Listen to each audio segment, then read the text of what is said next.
আজকে একেবারে হাটে হাড়ি ভেঙে দিয়েছেন জাস্টিস গাঙ্গুলি।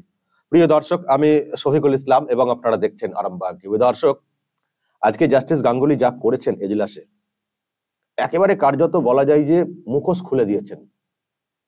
এই যে তাদের যে সিঙ্গেল বেঞ্চ যেসব অর্ডার করছে বা করে, সেগুলো কেন খারিজ হয়ে যায় ডিভিশন বেঞ্চে, বিশেষ করে একটা পার্টিকুলার বেঞ্চে কেন খারিজ হয়ে যায় বা স্টে কেন হয়ে যায়, তো তার রহস্যের উদ্ঘাটনটা কার্যত আজকে করে দিয়েছেন এজলাসে বসে ওপেনলি জাস্টিস গাঙ্গুলি।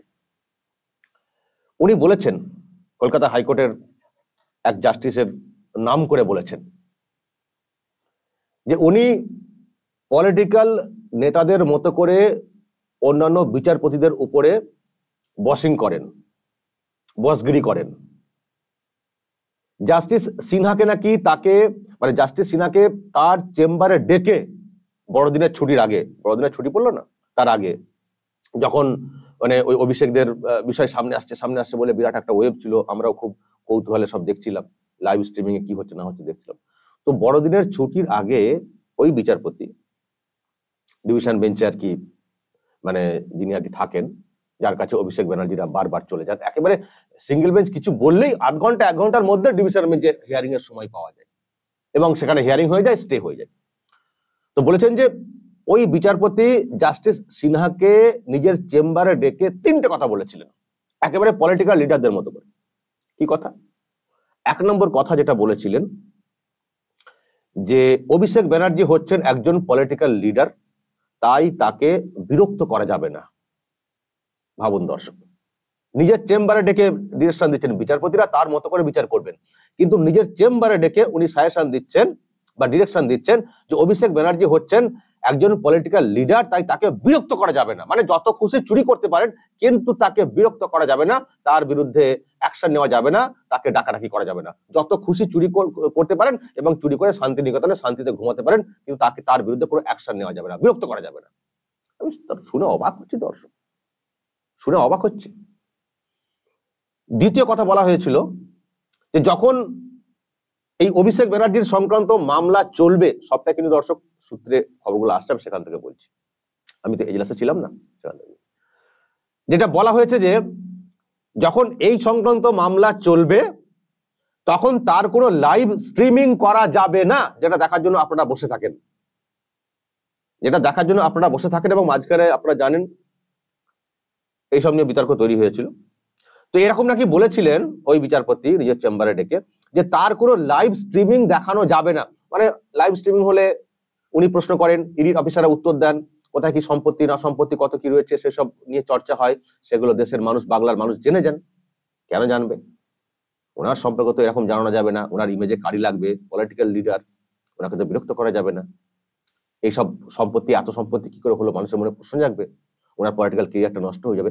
ওনার পলিটিক্যাল কেরিয়ারের জন্য ডিরেকশন দিয়েছেন এটাও, যে কোনো লাইভ দেখানো যাবে না যে কি হচ্ছে না হচ্ছে এজলাসে, মানুষকে অন্ধকারে রাখতে হবে, অন্ধকারে রেখে একেবারে অভিষেককে কার্যত সাইড করে দিতে হবে, তাকে বাঁচিয়ে দিতে হবে। এটাই মূলত যা বুঝলাম দর্শক।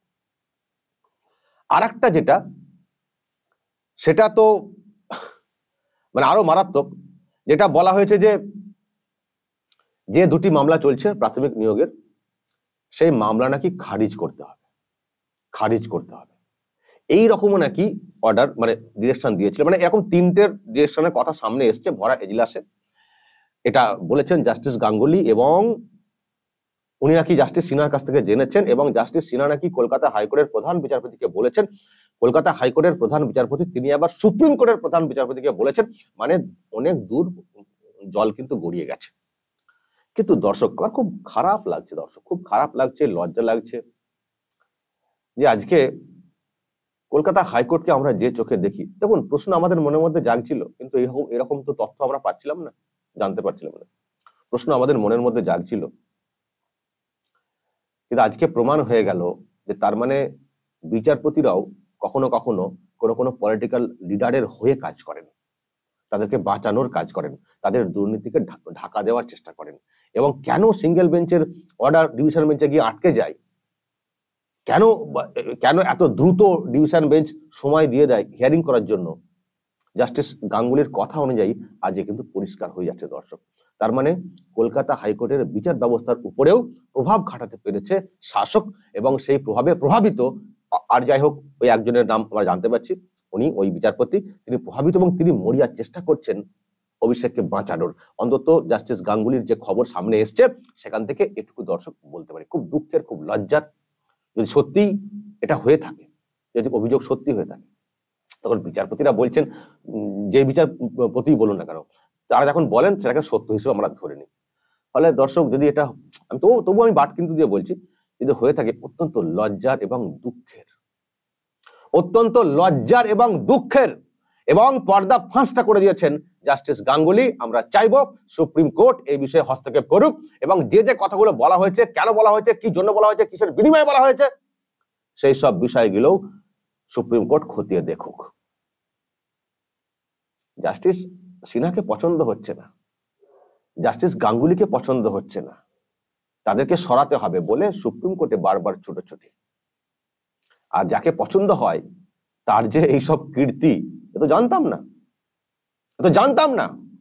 তবে দর্শক অতি চালাকি, যাদেরকে সরানোর জন্য সুপ্রিম কোর্টে তারা বারবার দরবার হচ্ছিলেন, আর যে বিচারপতির উপরে ভরসা করে এই ফাইটটা তারা করছিলেন, নিজেদেরকে বাঁচানোর চেষ্টা করছিলেন, আজকে সেই বিচারপতি এখন কাঠগোড়ায়।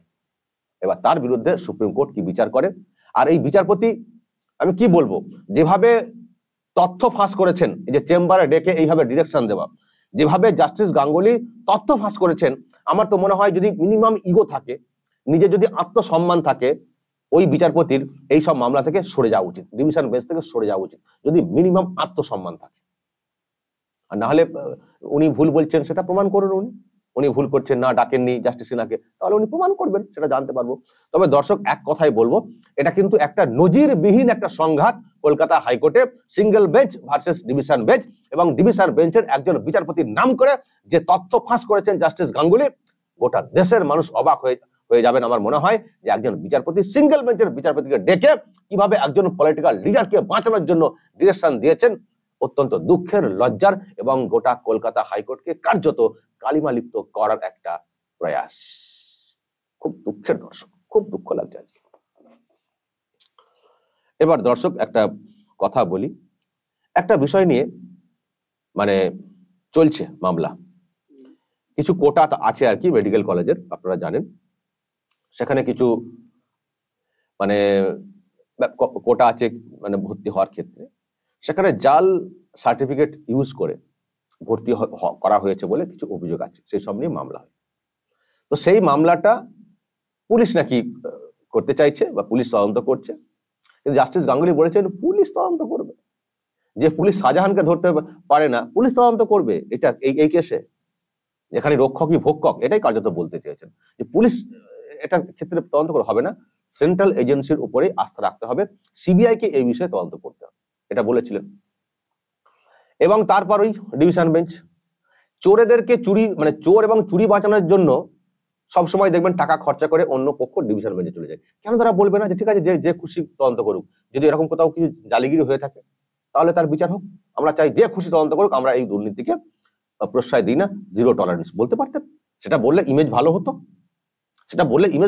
এখনো বলবেন না।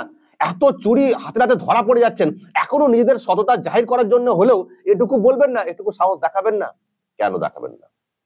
তাহলে কি সেই ঘুরিয়ে ফিরিয়ে আবার কি সেই কালীঘাটের সঙ্গে লিঙ্ক হয়ে যাবে নাকি? এই আতঙ্কে নাকি এখন তো সবই কালীঘাটের সঙ্গে লিঙ্ক পাওয়া যাচ্ছে। প্রথমে পাচার, তারপরে শিক্ষা দুর্নীতি, এখন তো সব দেখছি, এখন শাহজাহানের সঙ্গে নাকি সব লিঙ্ক পাওয়া যাচ্ছে, মানে এই তো সব সামনে চলে এসছে, বালুর সঙ্গে লিঙ্ক পাওয়া যাচ্ছে, মানে কি ওই ভয়ে? তো ডিভিশন বেঞ্চে তারা চলে গেছেন অপরপক্ষ।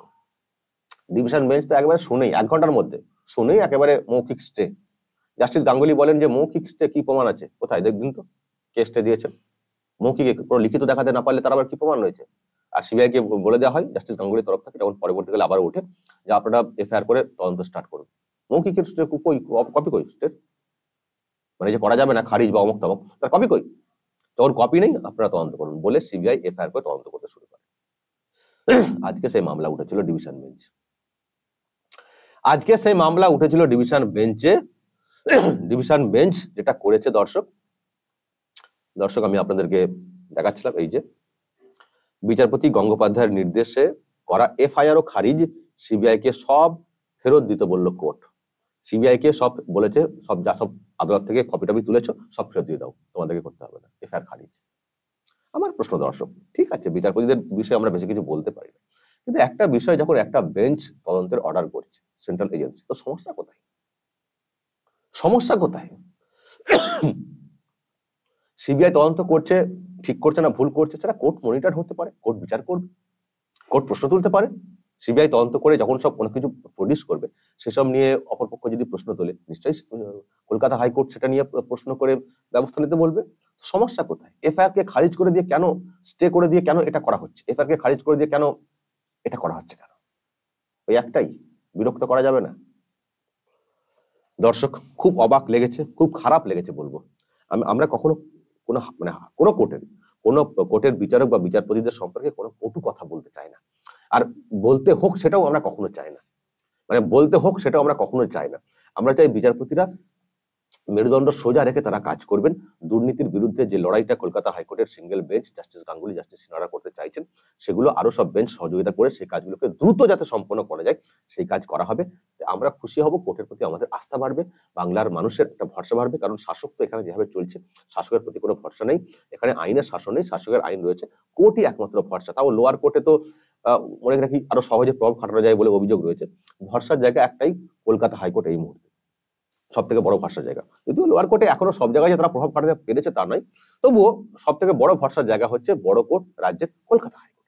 কিন্তু যদি কলকাতা হাইকোর্টের বিচারপতির সম্পর্কে এইরকম তথ্য সামনে আসে, দর্শক, আর কোনো বিচার যখন কোনো অর্ডার দেখবেন শাসকের পক্ষে যাচ্ছে, বিশ্বাস হবে আপনাদের যে এটা নিরপেক্ষভাবে বিচার করে অর্ডারটা করেছেন? বিশ্বাস হবে? যে অভিযোগ সামনে এসছে, এরপর কলকাতা হাইকোর্টের ওই অংশের বিচারপতিদের উপরে বাংলার মানুষের কোনো আস্থা থাকবে, নাকি সহজেই প্রেডিক্ট করে নেবেন? ওই বিরক্ত না করার চেষ্টা, কি কারণে সেটা বলতে পারবো না, প্রশ্ন কিন্তু মানুষের মনের মধ্যে তৈরি হবে। দর্শক, খুব দুঃখের খবর, দুঃখ নিয়ে এই খবরটা পরিবেশন করলাম। যদি আপনাদের এই নিয়ে কিছু বলার থাকে অবশ্যই বলবেন, কমেন্ট বক্সে নজর রাখবেন। আরামবাগ।